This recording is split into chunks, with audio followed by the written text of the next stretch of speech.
All righty. There we go. Is everybody seeing my PowerPoint okay? Yeah. Hooray. All right. So we're going to talk a little bit about working on 10 meters, which, God bless me, when the band is open, has always been one of my favorite bands. And interestingly enough, got the title as I was just looking through various presentations that people have been doing about 10 meters in recent years, as sunspot activity has begun to pick up and the band has opened up. But before we do get into it, I do have a couple of stories that put, I think, 10 meters in perspective in terms of what it's like to operate when you're at peak in the solar cycle. And the thing is each of them is really a funny story. I'll just start really, though, with my first one. I was a novice, a second term novice back in 78. And I was pretty sure I was going to pass general. So I still had to go back to the ritual in those days of, you took the train in and then you took the subway down to Varick Street. You had to push a couple alcoholics out of the way, and then you went into the customs building. And then you took the exam for CW with the manual examiner. And then, you took the general's test in the presence of the examiner. So God bless me, I passed. And exams were early in those days. So despite the fact I stopped for a couple of hot dogs and a couple of beers to congratulate myself at kiosks along the way, I still managed to get my butt home by about 3:30 or 4 o'clock in the afternoon. And it occurred to me to turn on my rig and see if I could make my first sideband contact ever. And lo and behold, 10 meters was open. And all I had was a crappy ass sloping dipole favoring Europe of all things. And wouldn't you know it, this guy came beating through from Panama like he was just, my next door neighbor, and had a mini pileup going. And on about the fourth try, I managed to get through to him. So my first sideband contact was on 10 meters. And I must say it was very impressive because I did operate with the guy and I listened to him off and on as he faded out several times, then came back on again, and really learned that's sort of a characteristic lesson of 10 in terms of QSB that you have to deal with when you're on that band frequently. The other story that I did want to tell, though, is really it's twofold. It's two almost identical stories. One of them goes back to Gene Shepard days. So if you guys remember Gene Shepard from WOR, one of the world's most famous hams, and the guy that was Little Ralphie personified in the Christmas Story. Well, he told a tale about how during the peak cycle back in the 50s, which everybody remembers is a great cycle, that he was working CW one night, and it was around sundown, and this signal came in, and it was one of the worst CW signals he ever heard in his life. And as he worked the guy, he thought it was some engineer down the road who was playing a practical joke on him. So he lit him to him in CW and, gave him a tasteful round of nasty comments and the like. And eventually the alleged Russian station faded out. And he thought, he had just been the victim of a practical joke or a pirate. Well, some of you guys are been around long enough to remember the days when you used to send the QSLs to the Central Soviet Bureau.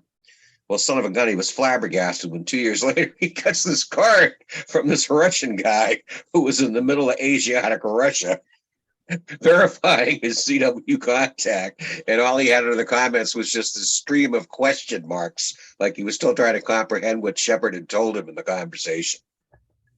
The other one, though, is my mentor, George Whitney, who was active in the predecessor club to Sarah in Stamford, had the similar experience of being on one night, and it was around sunset, of talking to some government official that came out of nowhere and was in Siberia. And he basically said it was like talking to some guy on the telephone, and he came and went in a matter of 5 minutes.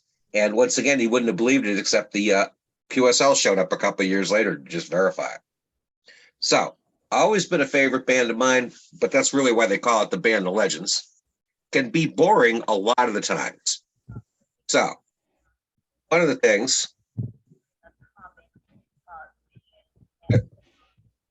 Right, so.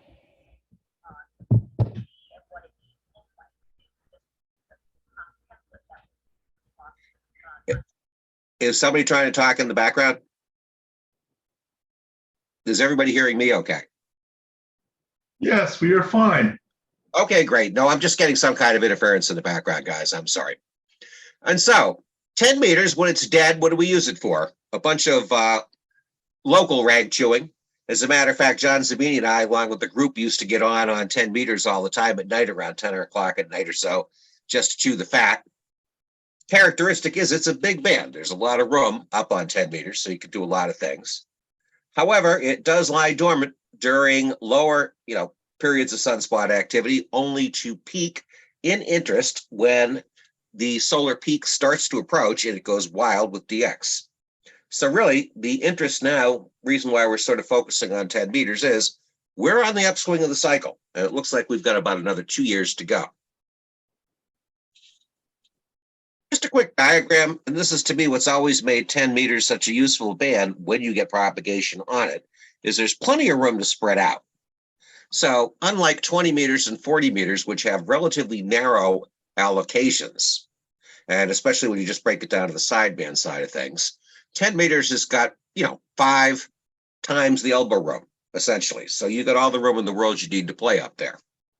The other thing that makes it nice when you have that kind of room is sometimes when you DX hunting, you work in competitions, you may need a linear to get through and get that DX on 40 or 20.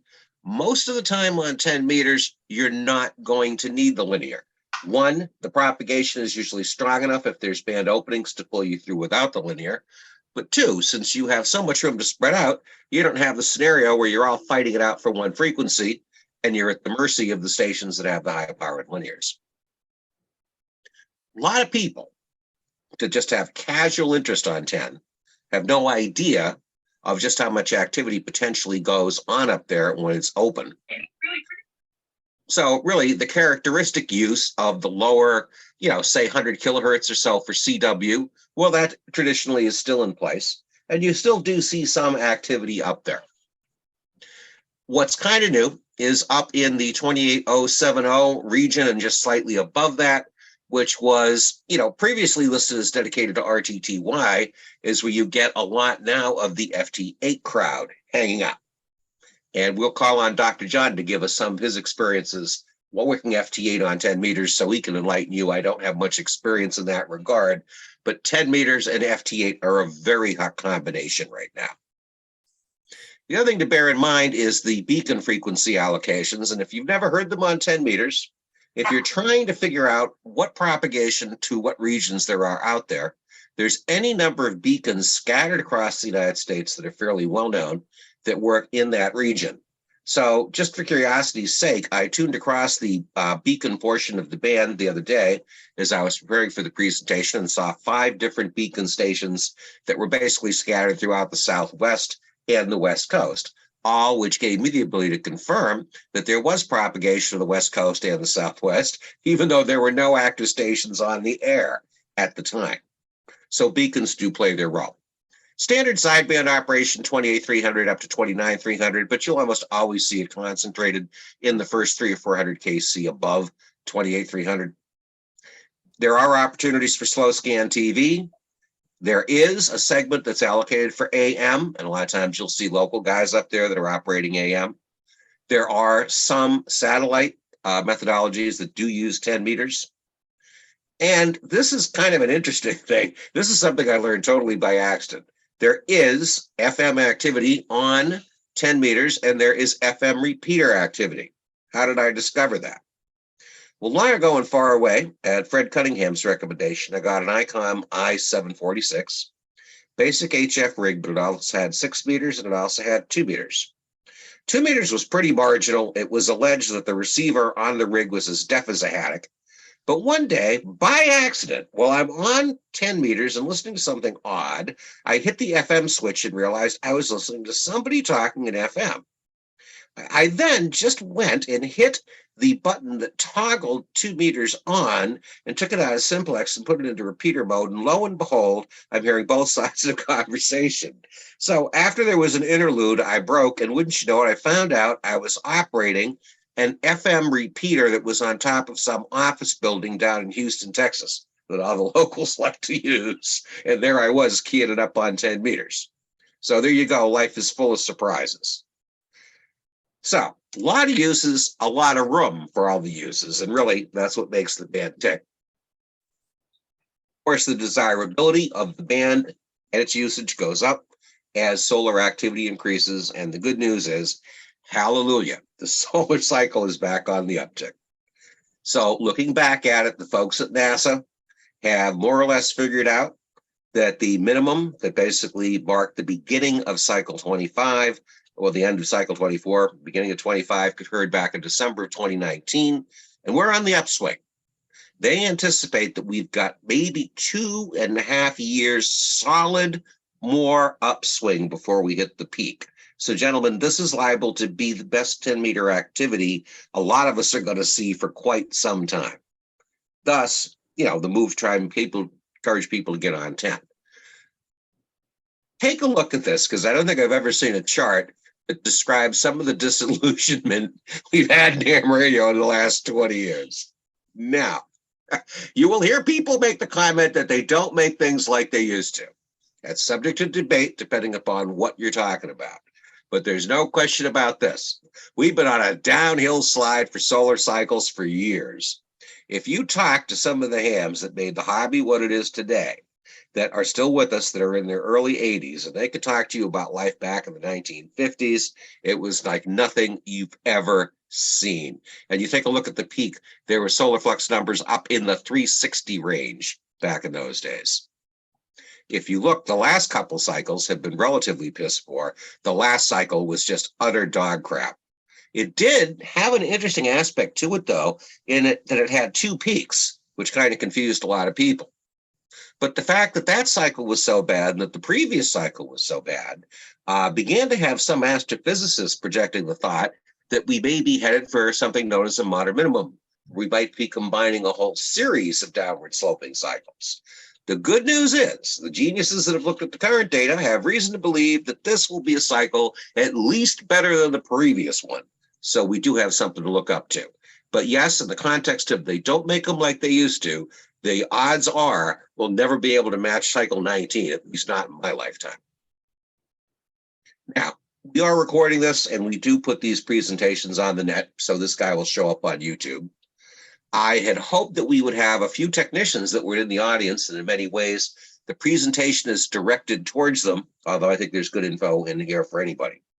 But if you're a technician that's just watching this video as opposed to consuming it live, let me just explain to you that if you've ever been bit by the HF bug and you want to get a feel for what it's all about, you already have the frequencies or the privileges to work on 10 meters and work 10-meter sideband right in a hot sliver of the sideband portion of 10 meters. And you can walk a lot of DX that way. So if you want to get your feet wet with HF, this is the way to do it. It's presently available with the privileges of your license class. Now, whether you're going to venture into CW, RIDI, or data, you do have your own segment there. 28.3, though, to 28.5 gives you all the room you need to work a lot of serious DX. And the power limitation, 200 watts, is not a problem at all. You can largely work a lot of very interesting DX on just 100 watts and a simple antenna. So 200 watts is more than enough to get you out at your allocated power level as a technician. And a relatively simple station setup will do it.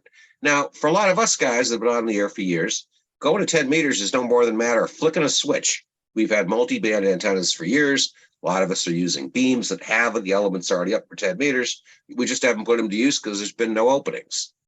But for you folks that have maybe made a minimal commitment to the hobby, you're a tech, you bought that 2-meter repeater, and maybe sometimes you wonder why you did, and you just want to get your feet wet on HF, we can come up with some pretty economical solutions to have you go ahead and do that and make some serious contacts. So one of the reasons I'm here is to give the assistance to anybody that's either part of Sarah or GNARC that's looking to get on the air on HF. If you're strapped for beans or you're looking for advice on an antenna or equipment, give us a call. We'll see what we can do to help you out. One of the things to talk about, though, is a comparison between 10 and 6 meters. And it's an interesting one because they have a lot in common, but at the same time, they're both markedly different. And here's where there's sort of a borderline between the two of them. Under most circumstances, when you're talking about standard propagation, unless we're at the very, very, very peak of the solar cycle, 10 meters is usually the limit of frequencies that get predictable reflections back from the ionospheric F1 and F2 levels that enable us to have what we would refer to as standard DX communications on 28, as opposed to ground wave communications like you get, on standard CB scenarios. At the very, very peak of the solar cycle, you will occasionally see some F-level propagation on 6 meters, but it's rare. What you mostly see for distance propagation on 6 meters is E-level, sporadic E-type, and sometimes tropospheric ducting that does tend to work along the lines of the summer and autumnal equinoxes. That's why the reasons you'll see a lot of VHF competitions clustered around June and September for that reason. So a lot of sporadic E-ionization gets you some relatively short DX on 6 meters out to about maybe 700 or 800 miles. We tend to see that a lot on field day when we work a lot of stations down in the Carolinas, Tennessee, that neck of the woods. So what they do have in common is some interesting single hot propagation at times, but largely for different reasons. So 10 meters, when there's no activity that's driven by a solar peak, tends to be there dormant, although you will get occasional propagation spikes that enable you to get on the air and make some distance contacts. But under low solar activity scenarios, because sporadic E still persists on 6 meters and is more prevalent on 6 meters than 10, when you have dead solar, or you're in the dead portion of the solar cycle, 6 meters can actually get you a little bit better distance communication at times. Kind of an anomalous situation, but that's how it works. One thing that's interesting, though, many years ago, is especially when civil defense was around and you had a lot of guys equipped with 6 meters, is 6 meters is usually an excellent band for local communications among club members within, a relatively near radius. The irony is that there's a lot of clubs that use 10 meters for that, when 6 meters is a little bit better suited because it's a little bit less noisy. One of the reasons, though, the locals tend to cluster around 10 meters is all rigs are guaranteed to have 10. Although the fact of the matter is most HF rigs these days do include 6 meters. So frankly, it is a wonder why we don't get a little bit more 6 meter utilization around here. But 10 is not the magic band. It's the band where you make your own legend. 6 continues to be the magic band, though, because occasionally you do see some wild openings on it. One of the characteristics, though, now, when you talk about 10-meter operation, that's going to strike you as very strange if you have not operated up there before, is the nature of long skip style operation. And it's an interesting scenario to compare things that you hear on 20 meters as opposed to what you hear on 10 meters. So I'll give you an example. It's not unusual for me to monitor 20-meter net, like the maritime net, up on 14.3. And hear just about everybody that's calling the net with little or no difficulty, though some signals may come in very marginally. Hardly ever do I see the need or hear the need for a relay in order for me to hear a station. When you contrast that with a net operation up at 10 meters, though, if you ever check into a net like the 1010 net, which advocates the use of 10 meters and has nets on all the time to encourage it, you'll be amazed how many times you'll check into the net and find you can only listen to 30% of the participants because long skip prevents you from hearing their signals. The signals are just skipping right by you. So, a couple of things you need to bear in mind as a result of that phenomenon. One, when you're asking or you're checking to see if a frequency is used on 10 meters, ask 5 or 6 times before you actually start to open up. Because I will tell you that when I just use the standard interval you'd use on 20, about half the time, someone will get back and say, I'm sorry, you're interfering with the QSO. I don't think you can hear the other side of the QSO, but I can't either when you're operating, or hearing something to that effect. So be prepared a little bit more for surprises when you're trying to find an open frequency on 10. Again, the other aspect of it is, though, if you're in a net, don't expect that you're going to hear all of the participants.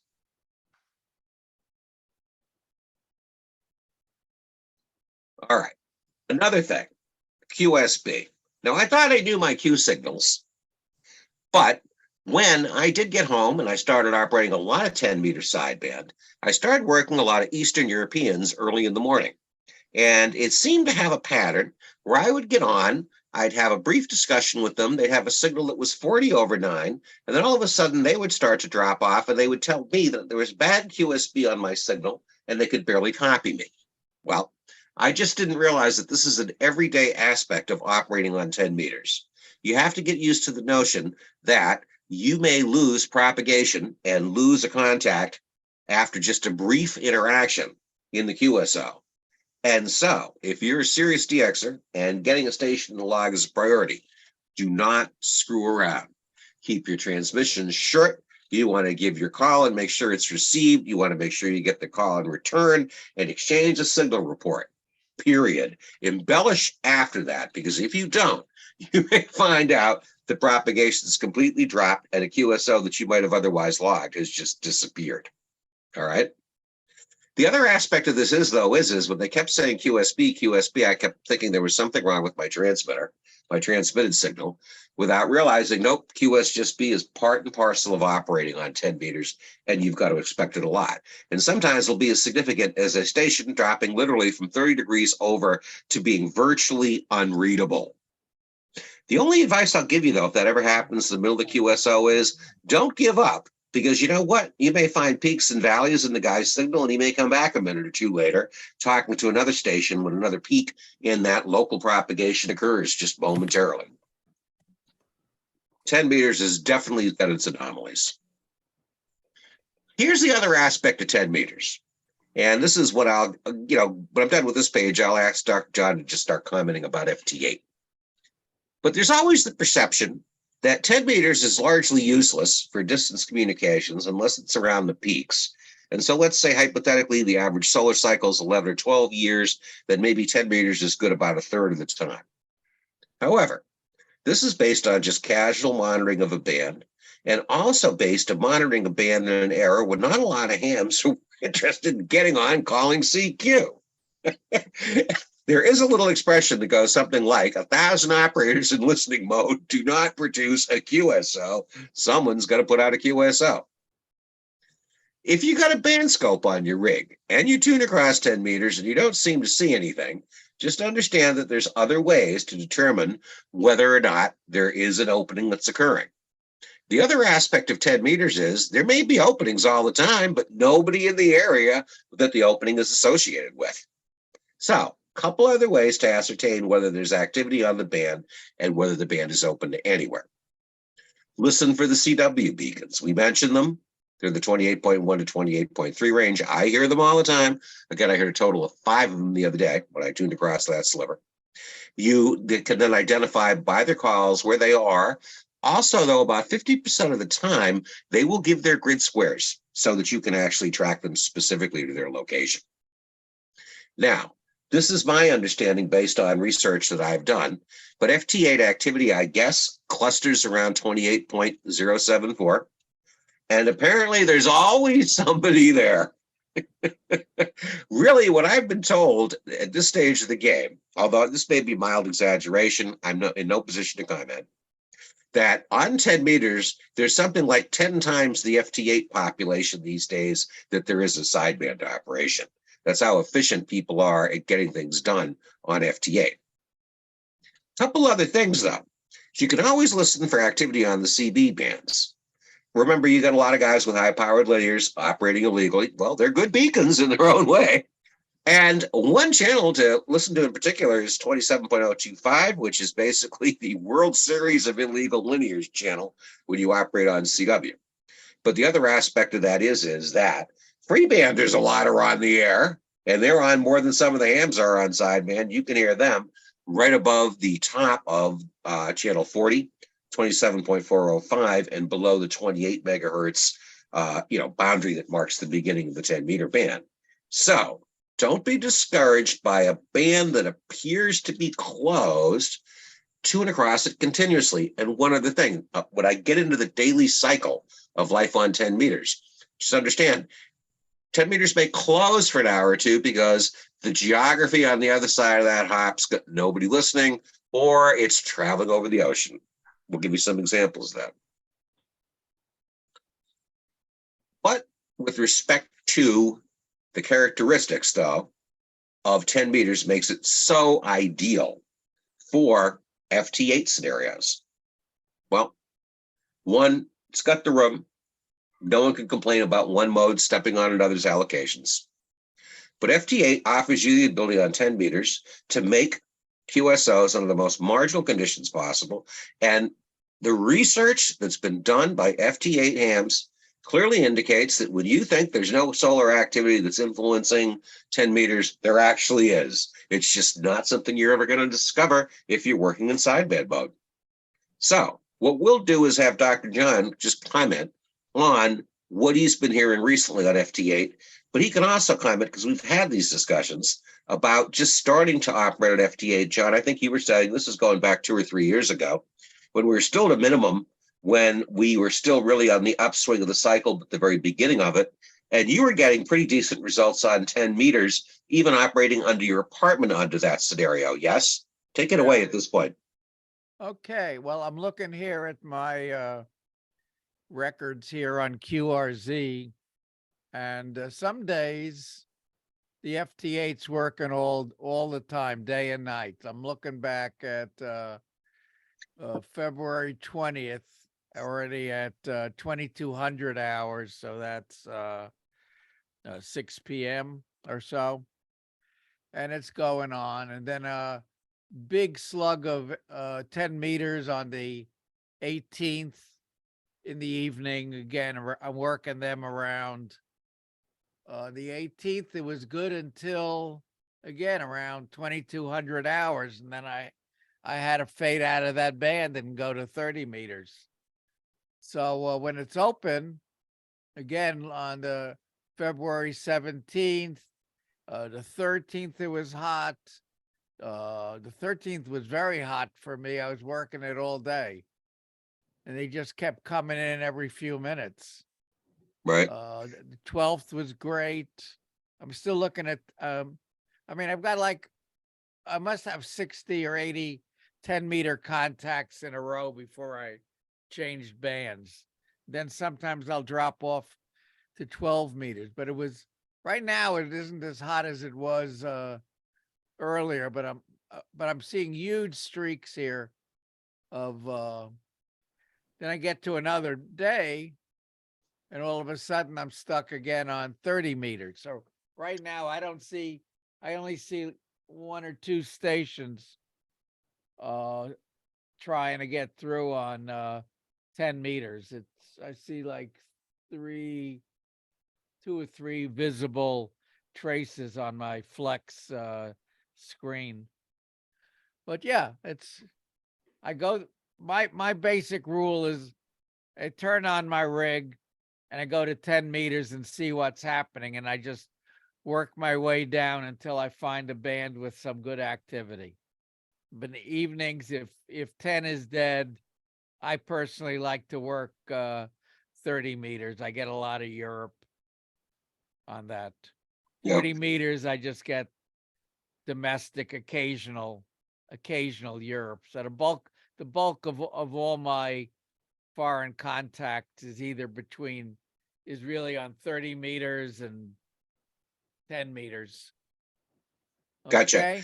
You know, the observation I would make based on a couple of times that you gave of QSOs on 10, though, is that I think FT8 is probably giving you a wider window on any given day, because it appears as if you're getting openings another hour or two after, local sunset time, which is usually the death knell of any sideband contacts.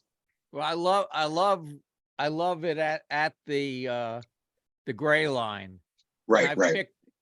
Gray line, I picked up, a 10 or 12 meters. I picked up several Japan stations in a row, and I'm running, Right. Generally lately I'm running 35 watts. I mean, last year, I was running the linear a bit when I saw something really far out, but I'm trying to cure my tinnitus, and by keeping the power, that makes a difference, because this antenna is out, 10 feet, 12 feet away.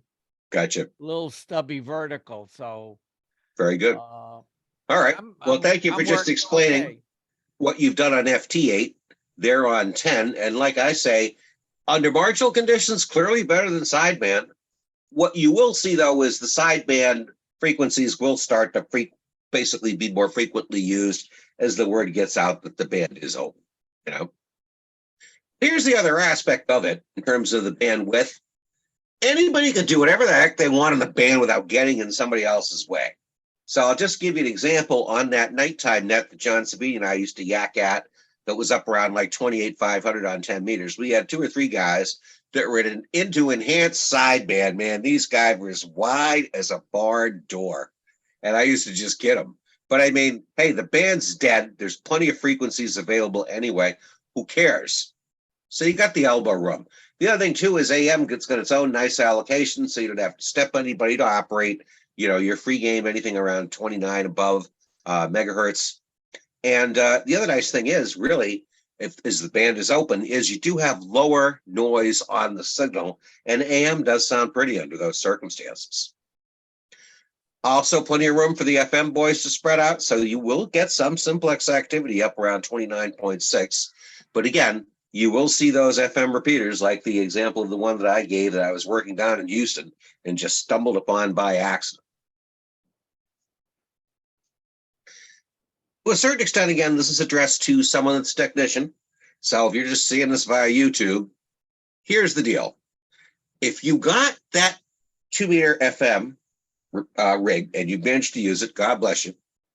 A lot of you guys, though, might have been lulled in the early days by just buying what I might call your dedicated truck stop 10-meter rig.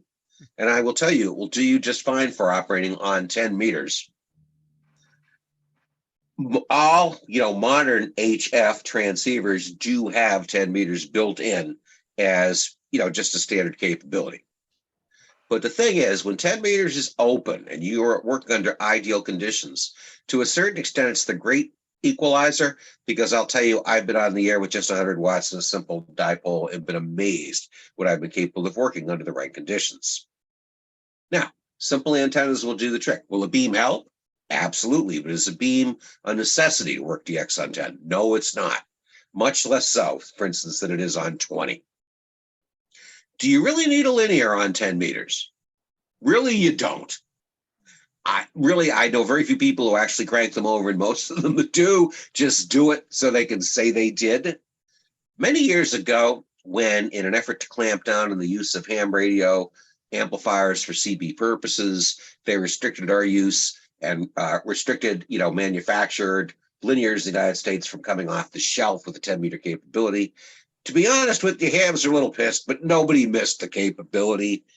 Those modifications are available to easily restore that capability. But you know what? I don't know a ton of hams that ever bothered. You don't need a linear to get decent DX on 10 meters. It'll help if you got it, but you can really live without it. But to me, if you're a tech, the fact that you have the ability to resurrect that old Regency or a Gitsy foo rig that you bought for $100 on the internet, or that you bought at a truck stop where this guy said, hey, this is a piece of ham equipment. It was a 10-meter only rig. This is your opportunity to put it to use and get good results. What do you need for antennas? Antennas are easy. Dipoles are short. Elevation in terms of getting good directionality is minimum. So we're talking 16.5, 17 feet for a full-length dipole, cut for around 28.4, which will cover most of the bands you're going to want to be interested in operating. You only need to get it up a matter of 19, 20 feet, and you'll get out just fine with directionality. Head-fed set, which will give you 3 dB worth of gain, comes out to 43 feet, 8 inches. Again, you just need to get it up around 20, 25 feet to get good results. That'll get you 3 dB gain over a dipole. Couple things you want to consider. If you want to go low budget, but you have the trees in the backyard to do it, for a good directionality, just put up 2 or 3 of the same type of directional antenna, be it a dipole or an EDZ, and switch back and forth to the favorite direction. And the classic scenario is to have one pointed to basically Western Europe, one pointed to South America, and one pointed just generally in the direction of Asia, which is what a lot of hams will do. But again, doesn't require a lot of wire, does not require an altitude. Get these antennas up 20 feet. That's all you need. It's not like dealing with a half-wave dipole on 80 meters where you need to get the antenna up for 120 feet for decent directionality. I will tell you though, this is especially directed at guys that came from the CB world, which does not really apply to most of you guys, but still to the technician out there that's still wondering about the next step in the hobby. If you still got your old CB gear, just try plugging in that 10 meter or 11 meter ground plane for 10 meters. Don't even try trimming it. Just try using it with the tuner, and the odds are good you'll get a pretty decent match and pretty good output on it. Now, there's a big debate about horizontal versus vertical polarization on 10 meters. There is an effect. However, really, if you've got a vertical, just use the vertical. You'll make some decent contacts with it. All right. If, though, you just want to trim the antenna, it's capable. You just need to take a couple inches off the center element and a couple inches off the necessary radials, and you'll be good to go. The one thing I would discourage, though, is if you've got an old quad antenna for the CB bands up there or a beam, well, if they're in presently good shape, you may try using them, but I wouldn't put any money in fixing one of them if they're in marginal conditions, because maintenance on them can just be a nightmare, and keeping them up in the air could be a real challenge if they're old. But if you've got an old vertical to use, try it out. Get good results. There are two antennas, though, that people have sworn by for years that I've seen advertised on the internet and wondered who the heck buys these things. But no kidding, people in the 10-meter community that come at it from the technician side of life like these antennas and get very good results with them. So these are the SolarCon antennas. And basically, you got two models. You got the A99, which is sort of the basic working man's model. 17 feet in length, runs you about 125 to 150 bucks these days on eBay, about twice what it used to run you just a few years back, and can give you pretty decent coverage on 10, 12, 15, and 17. And to a certain extent, with just minimal reconfiguration, it's designed to work on 10 with a low SWR. Its bigger brother is the IMAX 2000, which gets you up to 24 feet long, runs you a couple $100, covers the same bands basically well, but also gives you some useful coverage on 20 meters. You are going to require a tuner. It's not going to be a great signal, but it will get you on 20 better than the A99 will. So these are nice solutions to easily just erect with a mast up in the backyard if you're not interested in putting up anything that you made on a homemade basis and you don't have anything to bring forward because you didn't come into ham radio from the CB hobby. So just a couple options you can consider, all right?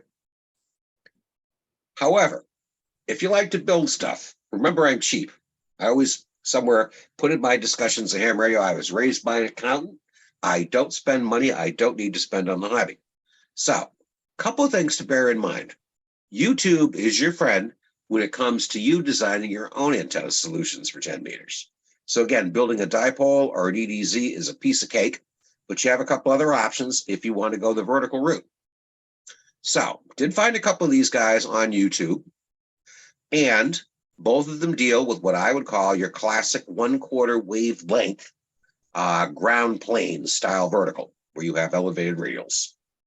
That first presentation, where you see ham radio 10-meter ground plane antenna, is a link that will take you to a fairly scholarly presentation by a guy that will strike you as sort of an engineering type. And he's doing a presentation on the standard model with the standard dimensions. Yeah, you're talking not large dimensions here, guys. 8.23 feet for the vertical element, 8.23 for the radials. This is not a big antenna. It'll give you an antenna that matches easily at 50 ohms as long as you slope the radials down at a 45-degree angle. And if you're building a wire antenna, this is relatively easily done. There's another presentation, though, that's just remarkably good. It's short on theory. This gentleman assumes you know how to cut a 10-meter vertical for a given frequency. And it's a presentation done by a guy who kind of bills himself as the redneck ham. So if you were to look it up, you can click on the link. If the link doesn't work, if you look it up on YouTube, for redneck's sake, it really works, 10-meter vertical. This guy, well, if Terry Papazitis lived in Oklahoma, Terry, this guy would be you. It's like, this is simple. I'm going to show you how to build a ground plane antenna. This is a piece of PVC. We're going to drill 2 holes in it. We're going to mount the radials against a screw that goes through one of them and the vertical section to the other screw. Then we put it together with a bunch of spade connectors and it looks like this. And the guy is doing the whole assembly on the fly right in front of you. If you want to see how simple it is, it's just amazing. And this is the style of vertical you just hang from a tree. And for the 45-degree angle of the elements for the radials, you just slope them down using some stakes in the ground. It's a remarkably simple design. It costs you next to nothing to build, and you'll get great results with it. There's also a loop design that basically has you make pretty much a double-sized loop that'll give you a couple dB worth of gain. And there's a famous article that's in the Antenna Compendium, going back a couple of editions on it. So if you click the link here, it will take you to the presentation that will pop up and just describe the relatively simple process. And the dimensions are only 12 by 6. So a lot of people will just take a bamboo pole or something that's 12 feet wide to handle the top and bottom portions of it, and then suspend the vertical components from that pole. Very easily done. And if you just want to spin it, it's relatively easy to get some directionality out of it. This is one of my favorite antennas, although considering there's not a lot of wire in it, it gets kind of pricey. But this is yet another one of the PAR end-fed antennas. Now, interestingly enough, I am not the world's biggest fan of end-fed antennas. I don't denigrate any man's antenna, and if you've got one that's working for you, that's great. I'm not a big fan of the multi-band approach. I do, however, like the single band end-fed horizontal dipole approach as executed by the guys over at PAR. I currently own one for 80 meters and for 40 meters, and they're just excellent, excellent antennas. And because they're end-fed antennas that basically are at 52 ohm impedance, they're a great match. They can be used in place of a dipole, and they're especially good at stealth operations because really, a lot of times what gives away the presence of a dipole antenna is the center feed coax. It's hanging down from the antenna. In the absence of seeing that, you might not even notice the antenna was there. So if you can feed the antenna at the end, it's a lot less visible and enables you to be much more stealth capable in terms of your operations. It's going to set you back a few dollars, though. This is $64 plus shipping and handling at DX Engineering. To my knowledge, I think they're the sole distributor of these antennas. The manufacturer also makes some very high quality antennas for the United States military. The other thing you're going to deal with in terms of your limitations is great for fixed station use, extremely good for portable use. You just hurl a rock over a branch to haul the thing up. But you do have the 100-watt limitation on sideband and CW. So, not a bad model to try if you're just looking for a nice, simple, easy single band solution. Just a couple other things, though, that just take a little getting used to the band. That's really oriented towards the beginner. But if you haven't been on 10, you might have forgotten a couple of these tendencies. Initially, when you get on 10 meters and the openings are good and you're near a sunspot maximum, it just amazes you. The DXG seems to come flying at you from all directions. So it's overwhelming, but it's overwhelming in a good way. So it appears like the DX is coming out of nowhere, but I'll tell you, any experienced DX guy, 10, 15, 20, regardless of their experience, will just tell you, no, the onset of the DX comes in a very, very predictable pattern, all right? Especially when you have the openings from sunrise to sunset, a standard pattern is going to emerge. This is what I always hear when I'm doing contest operation late in the evening, when I'm operating on 80 and 40, but I'm waiting for the upper bands to start opening again, and I'm checking in the early morning. Shortly after sunrise, you're going to start to hear stations from Asiatic Russia and Eastern Europe start to roll in. They're usually the first DX you're going to hear on 10. As the morning progresses, Central Europe will start to roll in. Kind of in between that and later on, when Western Europe rolls in, you'll hear the Middle East start to come in if they're going to be heard on 10 that day.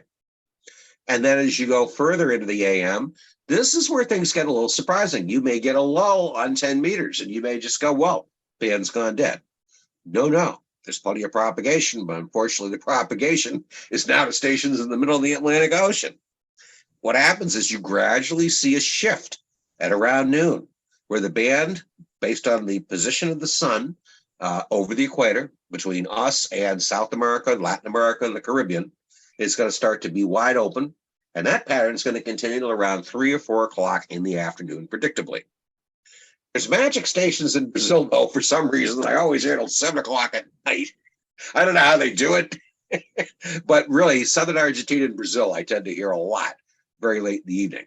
But again, following the pattern of the sun or the path of the sun, as the afternoon progresses and we get into the early evening, you begin to see Hawaii, you begin to see Alaska come into play, and also some of the near Pacific islands, provided that there's operators there to operate.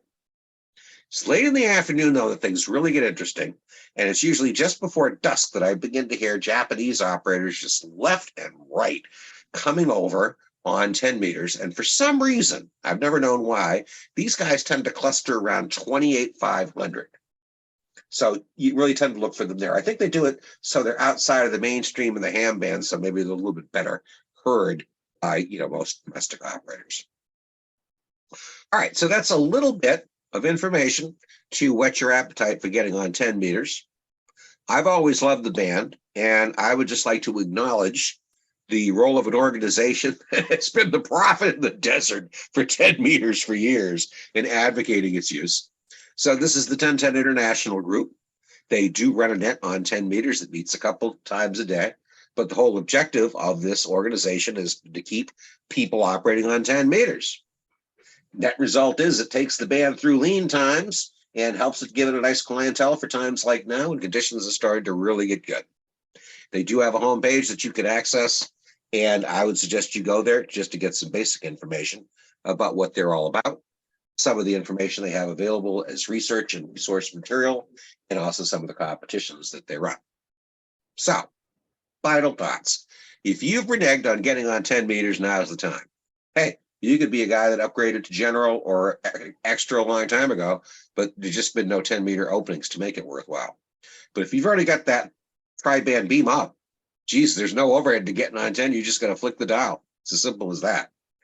If you don't have a tri-bander, getting on the air, there's several economic solutions that we've really reviewed here that will not cost you a lot of money. But I'll make you this offer. I'm retired and I get an endless collection of parts I've accumulated sitting in my basement. If anyone wants to get on 10 but lacks the ability to do so, let me know. We'll see what we can put together for you. All right. But remember, the thought I was trying to make is you don't need a big gun. You can get on the air and work some great DX with some simple equipment. 100 watts in a dipole, you can easily make contacts with Japan. Easily. One other thing, you want to see what 10 meters is like in a period of peak productivity, then this is what I want you to do. Monitor 10 meters this weekend. I mean, literally, as in the day after tomorrow, and monitor it especially during the daylight hours of Saturday and Sunday, because it's going to be the ARRL sideband DX competition, and 10 meters is going to be lousy with DX trying to contact American stations. You can easily pick up 25 or 30 countries. No problem whatsoever if you just tune across 10 meters on both days this upcoming weekend. All right, that's going to do it for me. Most of the attendees probably got as much experience on 10 meters as I do, but if anybody's got any questions at this point, I'd be happy to answer them. But before we get into that, I just want to give you a little motivational pep talk. We do run our VE exams. We do get people licensed. We do suffer from a hobby, though, that's got a disconnect, I think, from the licensing process as opposed to getting people on the air. And I do have to tell you, it is frustrating to watch some people think in terms of technician licenses being the use of the repeater. This is the ideal time, gentlemen, to make some converts to HF among our technician operators. There will never be a better pull style opportunity to motivate them to get out and do it. So encourage any technicians you know to try out 10 meters. Now is the time to make converts, gentlemen. It's time to evangelize HF. All right, the editorializing being done. Do we have any questions? A comment.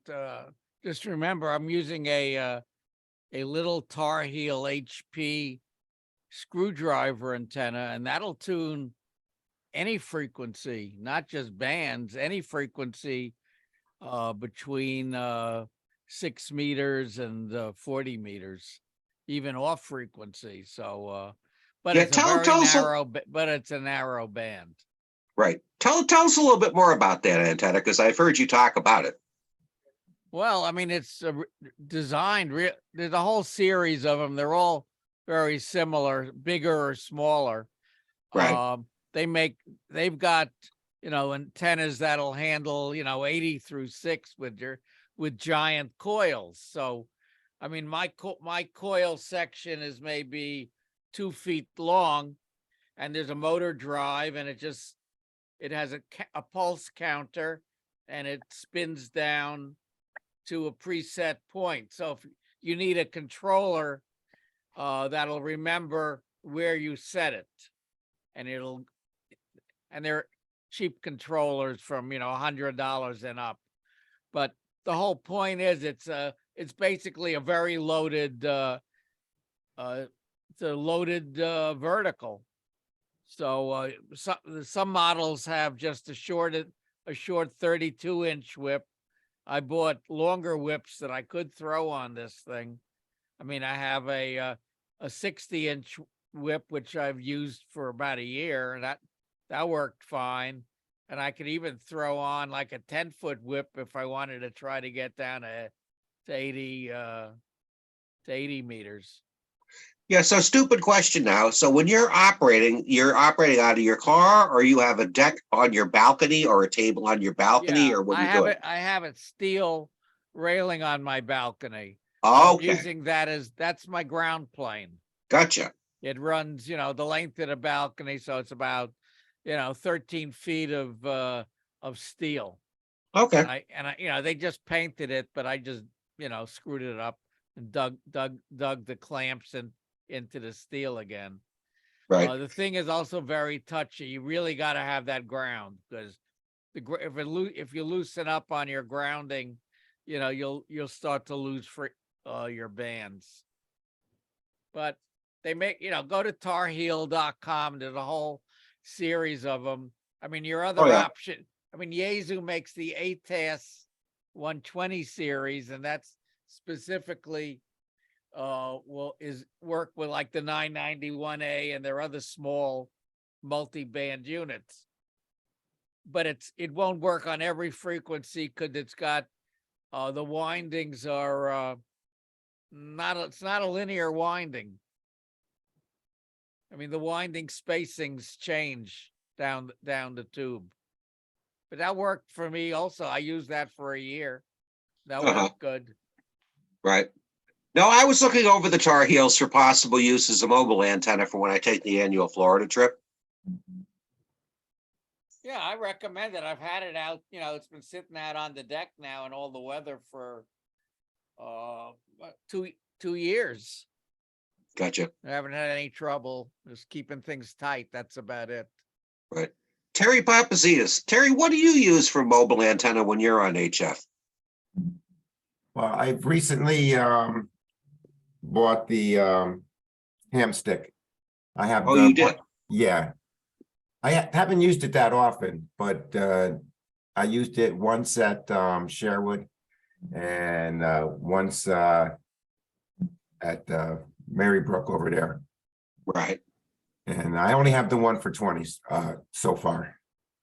All right. So now, if you went out and you went the ham stick route, so I'm just assuming, so you got the ham stick for 20 and you have the base unit, so you have a magnetic mount for that? I do. I am working on making one that just stick in the ground with some radios. Right. But I don't have any experience with that one yet. Gotcha. You notice they're very narrow band, that the length of the whip element. Right.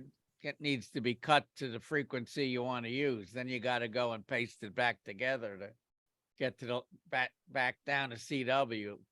Right. I cut some up for phone for field day about 2 years ago when I used them. Right. At the at-home field day. Right. All right. Well, I thank you for the suggestions. I'll just have to give it some thought. All right. Any more questions on the 10-meter side before I call it to a close and go and start dinner? John, make sure you post this one on YouTube. There's a million technicians out there that should see this. I'll take care of it. I mean, really, it's like I say, if you can't get a technician motivated in this environment, then trust me, beating them with a sledgehammer is not going to help either.